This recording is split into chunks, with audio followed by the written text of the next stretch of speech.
പ്പിച്ചു വാപ്പ. എന്റെ 2 പെങ്ങന്മാരെ കെട്ടിച്ചയച്ചു വാപ്പ. ആ വാപ്പ ആ പാച്ചിന്റെ ഇടയില് വാപ്പ സ്വയം ജീവിക്കാൻ മറന്നുപോയി. വാപ്പ ഒരു ഹോട്ടലിന് ചായ പോലും കുടിക്കൂലായിരുന്നു. വാപ്പന്റെ കൂട്ടുകാർ കളിയാക്കുന്നു, എന്റെ വാപ്പ പിശുക്കന, ഒരു ചായ കുടിക്കൂല. വാപ്പനോട് നമ്മൾ പറയും, നിങ്ങൾ ഇങ്ങനെയൊക്കെ കളിയാക്കുന്നുണ്ട്, നിങ്ങൾ എന്താ ചായ കുടിക്കാത്തത്? അപ്പൊ വാപ്പ ഒരു 7 ഉറുപ്പ്യ ചായ കുടിക്കാൻ വിചാരിച്ച് കുടിച്ചില്ല, 7 ഉറുപ്പ്യ ലാഭം. ഇപ്പോ ഓട്ടോറിക്ഷ വിളിച്ച് പോകേണ്ടടുത്ത് ഞാൻ നടന്നു പോയിട്ട് 30 രൂപ ലാഭിക്കുമ്പോ അതെന്റെ മക്കൾക്കാണല്ലോ എന്ന് ഞാൻ തിരിച്ചറിഞ്ഞപ്പോഴാണ് എന്റെ വാപ്പയും ഇങ്ങനെ തന്നെ ആയിരിക്കുമല്ലോ എന്ന് ഞാൻ തിരിച്ചറിഞ്ഞു. പക്ഷെ ആ തിരിച്ചറിവ് മുതൽ ഞാൻ വാപ്പനെ രാജാവിനെ പോലെ വായിക്കണം തീരുമാനിച്ചു. പുതിയ ഞാൻ വീടുണ്ടാക്കിയപ്പോ അതിൽ വാപ്പാക്കായിട്ടൊരു മുറി ഉണ്ടായിരുന്നു. അതിൽ ഇങ്ങനെ പിടിച്ചു പോകാനുള്ള ഹാൻഡ് റെയിലുകൾ ഞാൻ വെച്ചു. ഇരുന്ന് കുളിക്കാൻ കുളിമുറിയിൽ ഒരു ബെഞ്ചുണ്ടാക്കി. കക്കൂസിൽ നിന്ന് എഴുന്നേൽക്കാൻ വേണ്ടി നല്ല മനോഹരമായ കയറ് ഗ്രില്ലൊക്കെ ഇട്ടിട്ട് വെച്ചു. ചൂടുവെള്ളം വരാനുള്ളതായിരിക്കുന്ന പാത്രം ഫിറ്റ് ചെയ്തു. ഇതൊക്കെ വാപ്പാനെ കൊണ്ട് ഇങ്ങനെ കാണിക്കും, ഇത് വാപ്പി ചെങ്ങക്കിള്ളാട്ടോ. അപ്പൊ ഒക്കെ വാപ്പ പറഞ്ഞ ഡയലോഗ്, എനിക്ക് ആരെയും ബുദ്ധിമുട്ടിക്കാണ്ട് അങ്ങ് പോയാ മതിയടാന്ന്.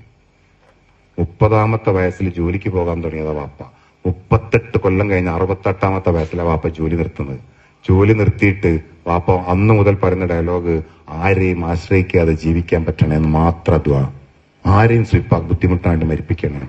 വാപ്പന്റെ ദുആ പഠിച്ചോൻ കേട്ട് 38 കൊല്ലം ഞങ്ങൾക്ക് വേണ്ടി കഷ്ടപ്പെട്ട വാപ്പ ഒരു 38 സെക്കൻഡ് പോലും ഞങ്ങളെ ബുദ്ധിമുട്ടിക്കാതെ വാപ്പ പോയി കളഞ്ഞു. വാപ്പാനെ ഞാൻ തിരിച്ചറിഞ്ഞില്ലല്ലോ എന്ന് നെഞ്ചിൽ ആദി അവിടെ തന്നെ കിടക്കുക. ഉമ്മ ആരാണ് നിങ്ങൾ എപ്പോഴും ആലോചിച്ച് നോക്കിയിട്ടുണ്ടോ? ഏത് പാതിരാത്രിയിൽ ചെന്നാലും ഞാൻ ബെല്ലടിച്ചാൽ ആദ്യം നീ ഉമ്മ ഉറങ്ങിയിട്ടുണ്ടാവില്ല. ഇപ്രായത്തിലും എന്റെ ഭാര്യയും മക്കളൊന്നുമല്ല. ആദ്യം അമ്മ ചോദിക്കുന്ന ചോദ്യം, നീ എന്തെങ്കിലും തിന്നോ കുടിച്ചോ എന്നമ്മ ചോദിക്കുക. എന്തെങ്കിലും കഴിച്ചിട്ടാണോടാ വരുന്നത്? ഉമ്മ എന്തോ കഴിച്ചോ എന്ന് ഞാൻ അങ്ങോട്ട് ചോദിക്കാറേയില്ല. എന്നാലും പരാതി ഒന്നുമില്ലാതെ ഉമ്മ ഇങ്ങനെ ചോദിച്ചോണ്ടിരിക്കും. കാരണം എന്റെ ഭക്ഷണത്തെക്കുറിച്ച് ഉമ്മക്ക് ഇപ്പോഴും ബേജാറാണ്.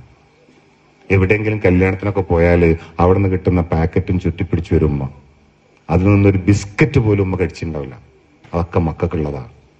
പൊരിച്ച മീന് ഉമ്മ തിന്നൂല, മക്കൾക്ക് കൊടുക്കാനുള്ള.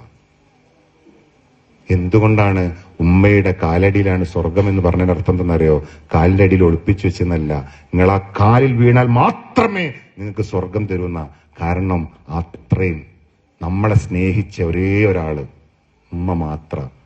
ഗർഭം ധരിച്ച ആദ്യത്തെ 3 മാസം ഛർദിയോട് ഛർദിയായിരുന്നു.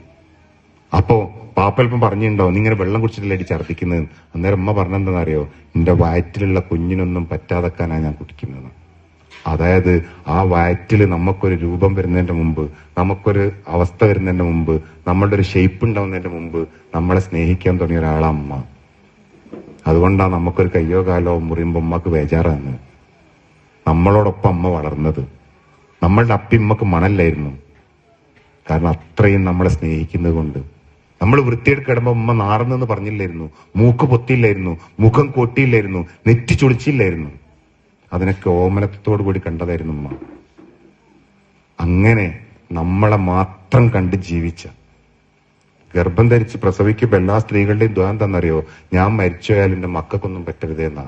അതായത് നമ്മൾ ജനിക്കാൻ വേണ്ടിയിട്ട് മരിക്കാൻ ഉമ്മ തയ്യാറായിരുന്നു എന്നല്ല എന്റെ അർത്ഥം. അങ്ങനെ നമ്മളെ വളർത്തിയ, കഷ്ടപ്പാടിന്റെ ഒരുപാട് അവസ്ഥകൾ തിരിച്ചറിഞ്ഞ് വളർത്തിയ ഉമ്മാക്ക് തിരിച്ച് സന്തോഷം കൊടുക്കേണ്ട സമയത്തും കഷ്ടപ്പാട് കൊടുക്കുന്നവരെ പഠിച്ചോൻ സ്വർഗം കൊടുക്കുന്നുണ്ടെങ്കിൽ ആ പഠിച്ചോൻ നീതിമാനല്ല എന്നല്ലേ പറയാ. അതുകൊണ്ട് ആ അമ്മ പറയുന്നതിലെ തകരാറുകളൊക്കെ നമ്മളുടെ കുട്ടിക്കാലത്ത് തകരാറല്ലാതിരുന്നതായിരുന്നു എന്ന് ആലോചിച്ചാൽ മതി. നമ്മൾ ചോദിക്കുമ്പോ ക്ഷമയോടുകൂടി പിന്നെയും ഉത്തരം പറഞ്ഞിരുന്ന അമ്മ ഇപ്പൊ എന്തോന്ന് ചോദിക്കുമ്പോ നമുക്ക് ദേഷ്യം പിടിക്കുന്നത് എന്താ? നമ്മൾ വലിയ ശുചായിമാരായി പോയതുകൊണ്ടാണ്. പക്ഷെ ഈ ശുചായി ആവണമെങ്കിൽ ഉമ്മയുടെ വലിയ മോട്ടിവേഷൻ വേണ്ടിയിരുന്നു. കാലിന് ഉറപ്പ് വെച്ചത് ഉമ്മ മോട്ടിവേറ്റ് ചെയ്തിട്ടാ. നമ്മൾ നടക്കാൻ തുടങ്ങിയത് ഉമ്മ മോട്ടിവേറ്റ് ചെയ്തിട്ടാ. നമ്മൾ തിന്നാൻ പഠിച്ചത് ഉമ്മ തിന്നാൻ പഠിപ്പിച്ചിട്ടാ.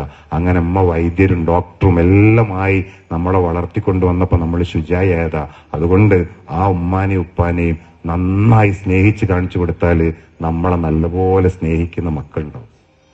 ആ ഉത്തരവാദിത്തമാണ് ഓരോരുത്തരും ഏറ്റെടുക്കേണ്ടതെന്ന് പറഞ്ഞു.